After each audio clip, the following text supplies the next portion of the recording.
காலையில் எனக்கு 8:30 மணிக்கு டெல்லியிலிருந்து ஒரு அழைப்பு வந்தது. +11 போட்டு நம்பர், லேண்ட்லைன் நம்பர். என்ன நம்பர்னு தெரியாமல் நான் எடுக்கலை. அப்புறம் அடித்த உடனே, சார் உங்கள்கிட்ட ஹோம் மினிஸ்டர் பேசணுங்கிறாரு அப்படின்னாங்க. யாருங்க? என்ன? அமித்ஷா பேசணுங்கிறாரு அப்படின்னாங்க.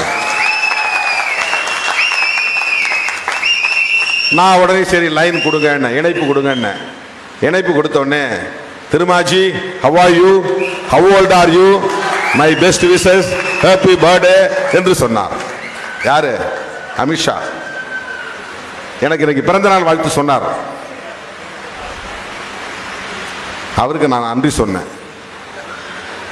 உங்களுக்கு ரொம்ப நன்றி, உங்களுடைய வாழ்த்து கிடைத்ததற்கு நன்றி. இது அவுட் ஆஃப் த பாலிடிக்ஸ் இருக்கிற ஒரு நட்பு. அவர் இதுக்கு முன்னாடி சொன்னாரா எனக்கு தெரியல, ட்ரை பண்ணியிருக்கலாம். நமக்கு இன்னைக்கு கூட நான் எப்பவுமே சைலண்டில் தான் போட்டிருப்பேன். திடீர்னு தயாளன் ஃபோன் பண்ணி, உங்களுக்கு டெல்லியிலேருந்து ஹோம் மினிஸ்டர்லேருந்து ஃபோன் வருது, போய் அட்டன் பண்ணுன்னு சொன்ன பிறகு தான் எடுத்து பார்க்குறேன். 4 கால் 5 கால் மிஸ்டு கால் இருந்துச்சு. அப்புறம் நான் அடித்தேன். 2 கால் அவங்க எடுக்கல, 3வது கால் எடுத்தாங்க. என்னுடைய சர்டிபிகேட்ல என் பிறந்த நாள் 10/7/1962. அப்ப அப்படி எழுதிட்டாங்க. என் ஜாதகத்தில் எனக்கு எழுதியிருந்த பிறந்த நாள் ஆகஸ்ட் 17, ஆவணி 1. ஜாதகம் எழுதுறவங்க தான் கரெக்டான தேதி குறிப்பாங்க. ஏன்னா உள்ளூர்ல இருக்கிற ஐயருங்க கரெக்டா எந்த தேதியில பிறந்தமோ பிறந்த தேதியை கரெக்டா ஆவணி மாசம் 1ஆம் தேதி சுபகிருது வருஷம் ஆவணி மாசம் 1ஆம் தேதி எழுதி வச்சிருக்கிறாங்க. அதனால நாம 10/7 கொண்டாடுறதில்லை. பிறந்த நாள் கொண்டாடுறதுன்னு முடிவான பிறகு சர்டிபிகேட்ல இருக்கிற தேதியை மறந்தாச்சு. ஜாதகத்துப்படி எழுதின தேதி அதுதான் உண்மையான தேதி. அது எந்த ஆங்கிலத்துக்கு எந்த தேதி வருதுன்னு பார்த்தா அது ஆகஸ்ட் 17க்கு வருது.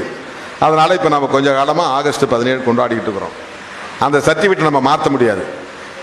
பார்லிமெண்ட்டுக்கு கொடுக்கும் போதெல்லாம், எலெக்ஷன் அபிடவிட்ல கொடுக்கும் போதெல்லாம் கம்யூனிட்டி சர்டிபிகேட் வைக்கிற மாதிரி பர்த் சர்டிபிகேட் நம்ம டிசி வைப்போம். First SSLC first page.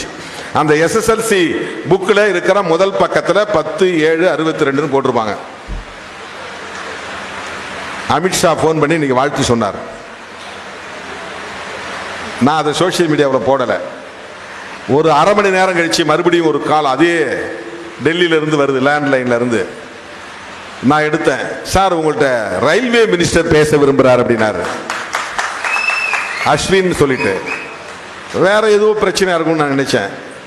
அவரு எடுத்தெடுப்பிலே தமிழ்ல பேசுறாரு. சார் வணக்கம், வாழ்த்துக்கள்னாரு. எனக்கு குழம்பி போச்சு. சார் நீங்க அப்படின்னு நான் இங்கிலீஷ்ல கேட்டேன்.